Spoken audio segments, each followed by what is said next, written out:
Lent is described by Maggie Dawn as a call to turn away decisively from what keeps us from God, alienates us from other people, and stops us from living well.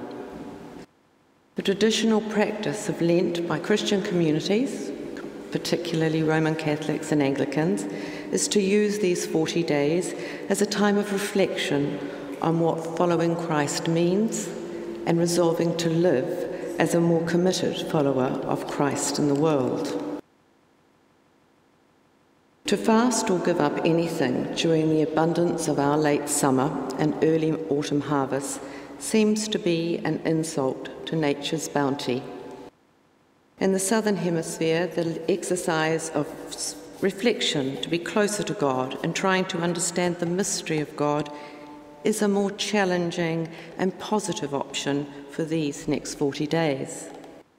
I have enrolled in te reo classes and intend to relearn crochet, a craft my grandmother taught me when I was 10. I want to rebalance my life, not just working and home, but allowing myself some leisure time. It will be a challenge that will give me new interests and time for reflection. Another new challenge has been made this week. An emancipatory movement has begun a campaign to increase awareness of the plight of the low-wage earners in New Zealand.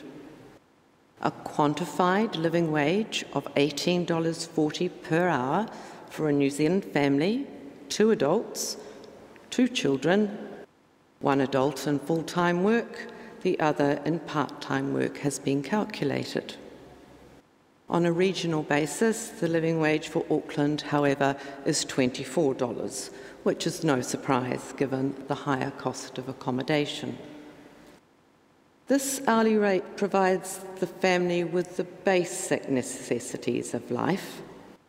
The living wage is about having a decent but modest family and community life.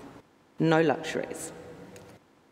These calculations have been arrived at after considerable research undertaken by Charles Waldegrave and others at the Family Centre Social Policy Unit in Lower Hutt.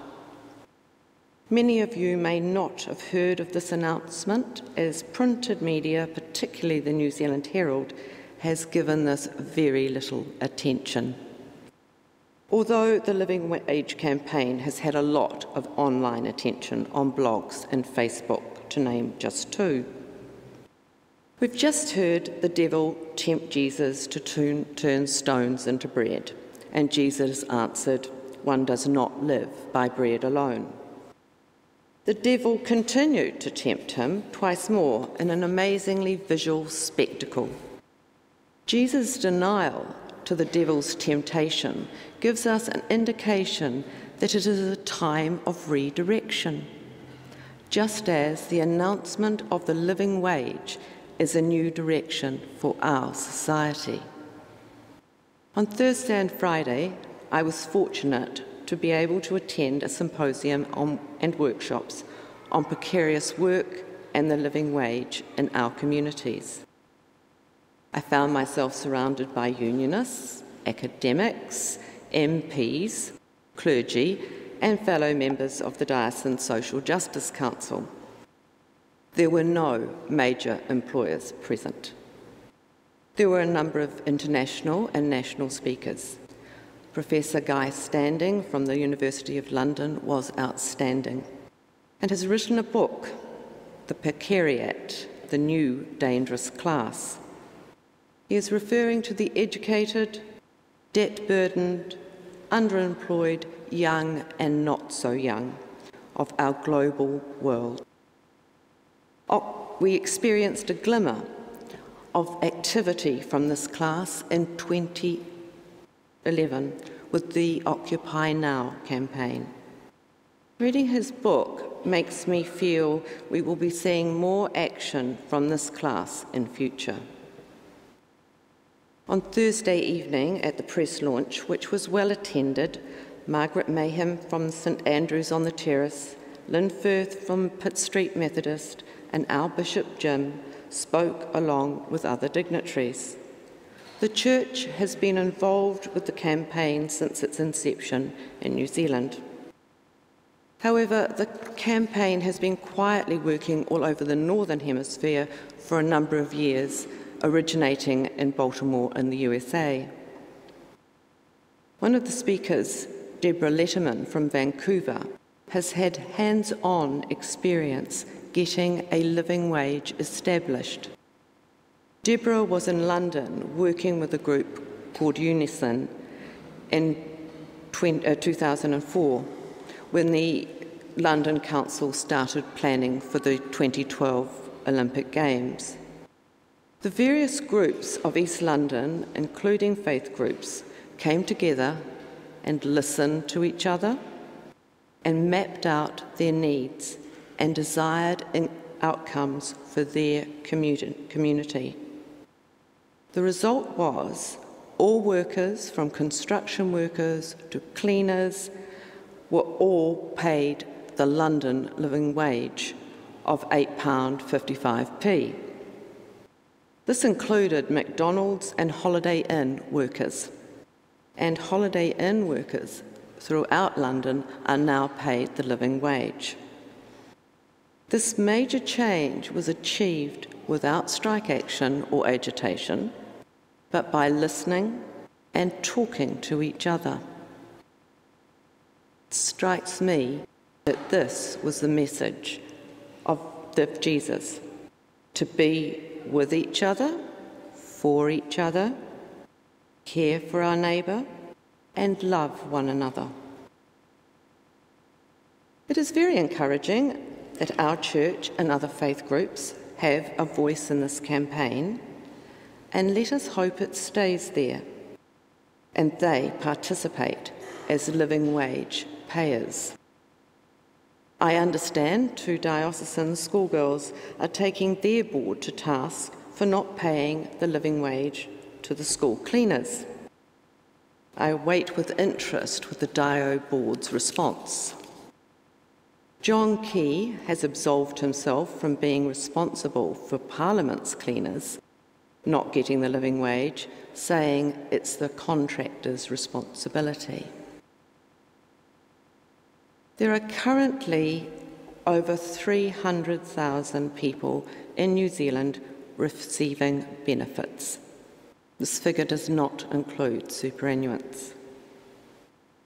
If you receive the unemployment or sickness benefit and are over the age of 25, your hourly rate is $5.73, and the single parent's rate is $10.63. Will the living wage cause more resentment and anger within this already marginalised group? The Auckland City Mission gave out 11,000 food parcels between July 2011 and June 2012. And it would be reasonable to expect that that figure will be considerably higher in 2013. The people coming for food parcels not only include beneficiaries, but also the underemployed and those on the minimum wage, which even with family tax credits and the accommodation supplement does not allow families to pay rent, pay for their power, and to buy food or other necessities such as medication and clothing.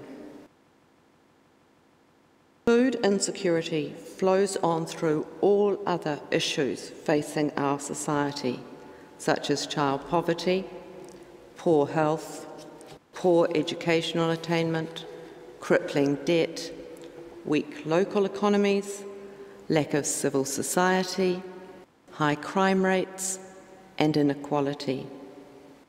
All these factors create more expense for government, with an increased healthcare bill, more people involved in the criminal justice system. The gap between those who have enough and those with not enough continues to widen, and the cost of social welfare increases. The outlook for our society and the world is bleak.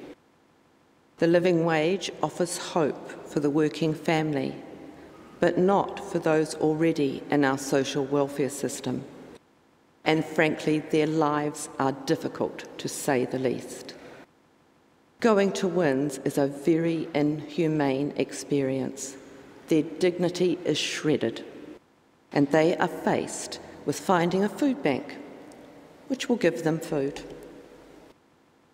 Jesus spent 40 days in the wilderness, contemplating what his ministry would involve and how he would bring God's kingdom to the world, all the while being tempted by the devil. No small task. During the next 40 days, we could listen to our neighbours and others in our local communities on what is facing them and the many marginalised in our communities, and what we as individuals can contribute, such as giving food donations, being a volunteer, petitioning MPs, or joining the Living Wage campaign. And let us continue to reflect on being closer to the mystery that is God and living life well.